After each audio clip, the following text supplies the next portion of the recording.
13 días. Eso fue todo lo que tardó su marido en cumplir su promesa. Ana Orantes habló en televisión, contó lo que le había hecho durante 37 años y el sistema la había devuelto a vivir con él. 13 días después, él la ató a una silla en el patio de su casa y la quemó viva. ¿Qué falla en un país cuando la justicia firma una sentencia de muerte sin saberlo? España, 1997. El país llevaba poco más de 2 décadas saliendo de una dictadura que había colocado a la mujer en un lugar muy concreto, subordinada, silenciosa, dependiente del hombre. La democracia había llegado, sí. Las leyes habían cambiado sobre el papel, pero en los hogares, en los juzgados, en las comisarías, el cambio real tardaba mucho más en filtrarse. En ese contexto, la violencia doméstica no tenía ese nombre, se llamaba, en el mejor de los casos, violencia familiar. En el peor, simplemente no se llamaba nada. Era un asunto privado, una cuestión entre marido y mujer. Los vecinos escuchaban gritos y cerraban la ventana.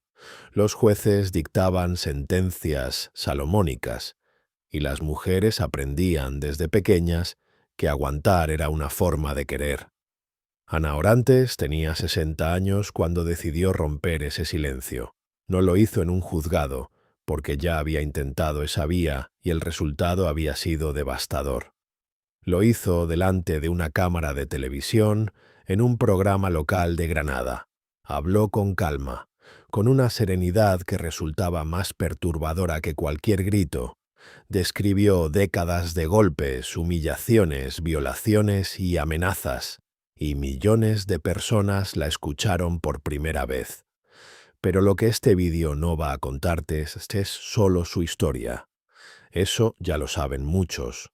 Lo que vamos a analizar hoy es lo que su muerte reveló: las grietas profundas de un sistema judicial que no estaba preparado para proteger a las mujeres, lo que cambió después de que ella muriera, y lo que todavía hoy sigue sin cerrarse del todo, porque Ana Orantes no fue solo una víctima.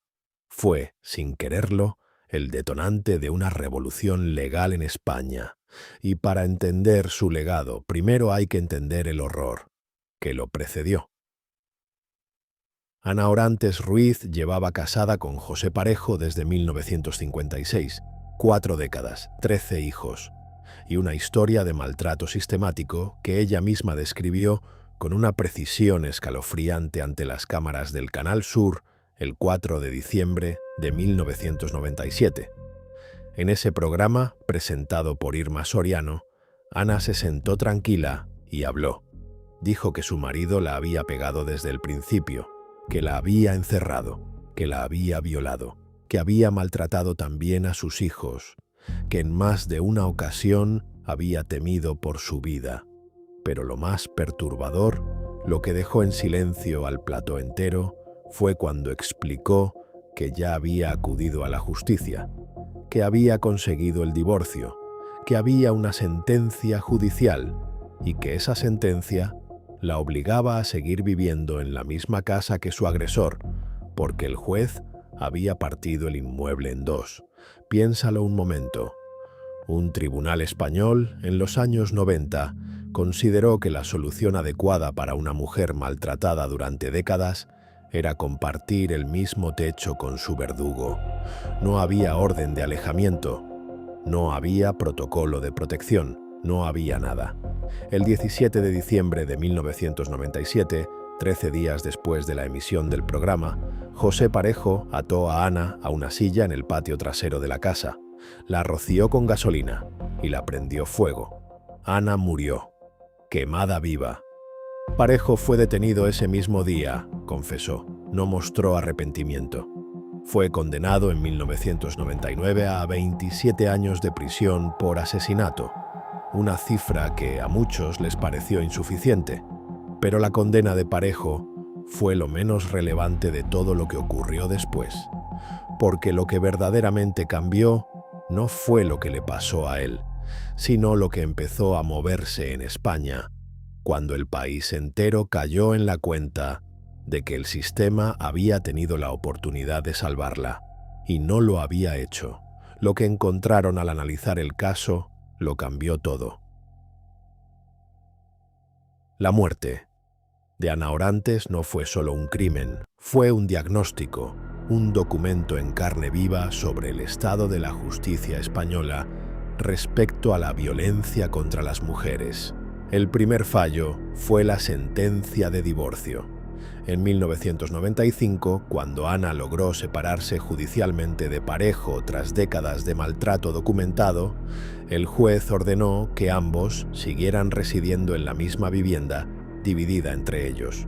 No existía en ese momento ningún protocolo judicial que obligara a valorar el riesgo real que corría la mujer al convivir con su agresor. La violencia doméstica era tratada, en términos legales, como un problema de convivencia, no como un crimen con víctimas específicas que necesitaban protección activa. El segundo fallo fue sistémico. En 1997, España no tenía una ley integral de violencia de género. No existía. Los jueces aplicaban el Código Penal con criterios dispares. Las órdenes de alejamiento eran excepcionales y difíciles de obtener. Las denuncias previas de Ana, y hubo varias, no habían generado ningún mecanismo de protección real. Habían quedado registradas en un papel, archivadas en algún cajón de algún juzgado de Granada. El tercer fallo fue cultural. Cuando Ana fue al programa de televisión, varios de sus familiares le aconsejaron que no lo hiciera, que no airease los trapos sucios, que eso era un asunto de familia. Ese pensamiento no era una anomalía, era el pensamiento dominante en amplias capas de la sociedad española de los 90. La violencia doméstica era invisible porque la sociedad había decidido no verla, pero la muerte de Ana lo cambió todo, de golpe, con una brutalidad que no dejó espacio para el debate. La cobertura mediática fue masiva e inmediata. Los telediarios nacionales abrieron con su caso. Los periódicos publicaron portadas.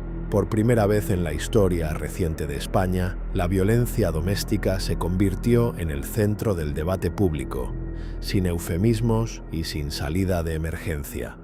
La presión social fue tan intensa que el gobierno se vio obligado a actuar. En 1998, el Ejecutivo aprobó el primer Plan de Acción contra la Violencia Doméstica. Un plan imperfecto, insuficiente según muchos expertos, pero un reconocimiento oficial de que el Estado tenía una responsabilidad que hasta entonces había ignorado. Pero el cambio más profundo llegó 6 años después. El 28 de diciembre de 2004, España aprobó la Ley Orgánica de Medidas de Protección Integral contra la Violencia de Género, la llamada Ley de Violencia de Género.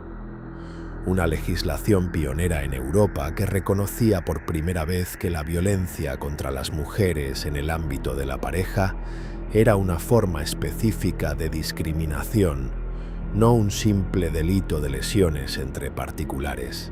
Esa ley creó los juzgados de violencia sobre la mujer, estableció las órdenes de protección como medida cautelar prioritaria, desarrolló un sistema de valoración del riesgo policial, amplió los recursos de asistencia a las víctimas y colocó a España, en papel al menos, entre los países europeos con mayor marco legal para combatir esta forma de violencia. Los expertos jurídicos que han analizado el caso coinciden en un punto. Sin Ana Orantes, esa ley habría tardado mucho más en llegar, o quizás no habría llegado con esa ambición. Su muerte fue el catalizador que obligó al sistema a mirarse en un espejo y aceptar lo que veía. Sin embargo, hay una pregunta que no debemos esquivar. Desde la aprobación de esa ley hasta hoy, más de 1000 mujeres han sido asesinadas por sus parejas o exparejas en España. El sistema mejoró, pero no lo suficiente. ¿Por qué? Y esa pregunta tiene una respuesta tan incómoda como necesaria. Hay algo que los datos hacen por nosotros cuando las palabras se quedan cortas. En 1997, año de la muerte de Ana Orantes, no existía en España un registro oficial de mujeres asesinadas por violencia de género. No se contaban, no se medían, eran invisibles incluso en las estadísticas. Desde que comenzó el recuento oficial en 2003, más de 1.100 mujeres han sido asesinadas en España en el contexto de la violencia de pareja. Más de 1.100 nombres que tienen detrás una historia, una familia, un sistema que en algún momento tuvo la oportunidad de intervenir. La hija de Ana Orantes, Rocío Parejo, ha declarado en varias ocasiones a lo largo de los años que su madre sabía que hablar en televisión era un riesgo, que era consciente de que su marido podía reaccionar, pero también ha dicho algo que resulta más difícil de procesar, que Ana pensó que la exposición pública la protegería, que si todo el mundo sabía lo que había sufrido, si su cara había salido en pantalla, su marido no se atrevería. Estaba equivocada, y esa equivocación no era un error de cálculo personal. Era la consecuencia directa de vivir en un sistema que no le había dado ningún otro recurso real. Expertos en derecho y criminología que han estudiado el caso señalan que el legado de Ana Orantes es doble. Por un lado, su historia generó el impulso político y social necesario para construir un marco legal que antes no existía. Por otro lado, ese mismo caso demuestra que las leyes por sí solas no son suficientes, que entre la norma escrita y la protección real hay una distancia que se llena, o no, con recursos económicos, formación policial, conciencia judicial y voluntad política sostenida en el tiempo. Lo que este caso enseña sobre la naturaleza humana es oscuro pero necesario. Enseña que la crueldad puede convivir durante décadas con la normalidad aparente, que los sistemas de poder, incluido el judicial, pueden perpetuar el daño sin pretenderlo, y que a veces hace falta que una mujer muera quemada viva en el patio de su casa para que un país decida, por fin, que ya es suficiente. Ana Orantes habló. El sistema no escuchó a tiempo, y esa tardanza le costó la vida. 29 años después, su nombre sigue siendo el punto de inflexión más citado en la historia de la legislación contra la violencia de género en España. No porque ella quisiera serlo, sino porque el horror de su muerte fue tan evidente, tan indiscutible, que no dejó ningún lugar donde esconderse. La pregunta que debería quedarse contigo no es si las leyes han mejorado, es si hemos construido un sistema capaz de proteger a la próxima Ana antes de que sea demasiado tarde, o si seguimos esperando a que otra mujer tenga que morir para que algo cambie.